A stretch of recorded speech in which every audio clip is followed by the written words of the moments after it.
Здравейте, приятели! Новата седмица започна с напрежение на финансовите пазари. Основната причина е рязкото покачване на цената на петрола, която се увеличи с около 20%.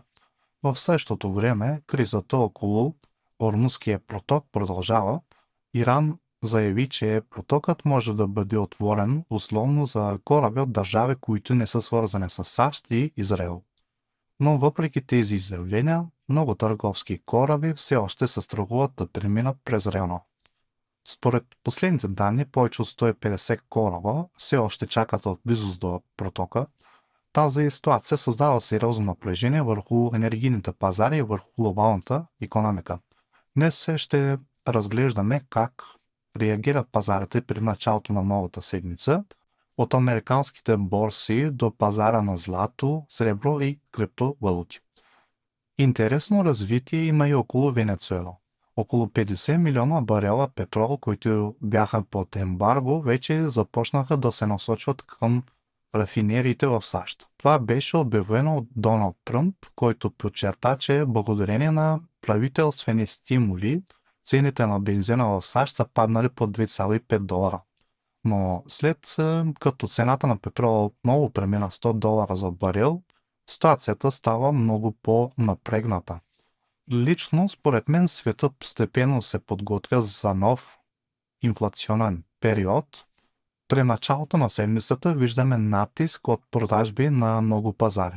Индексът на страха също се покачи над важните нива.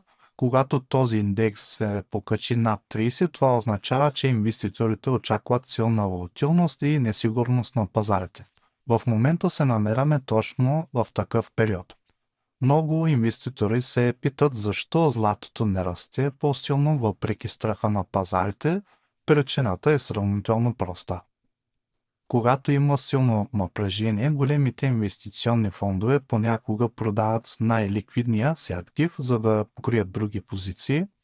Често това е именно златото. Тоест, в момента виждаме ситуация, при която има реално търсене на злато, но също така има и продажби от страна на големи инвеститори.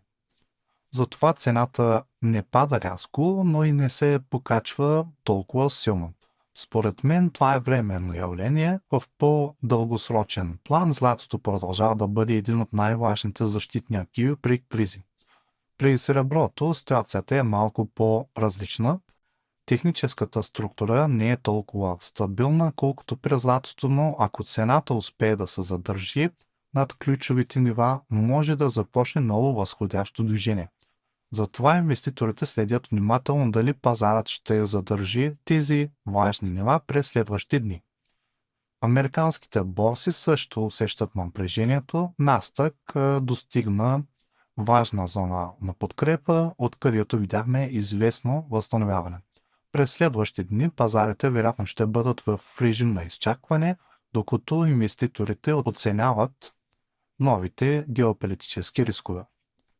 Интересно е, че криптопазарът остава сравнително стабилен. Биткоин продължава да се движи в диапазона приблизително между 61 и 70 хиляди долара.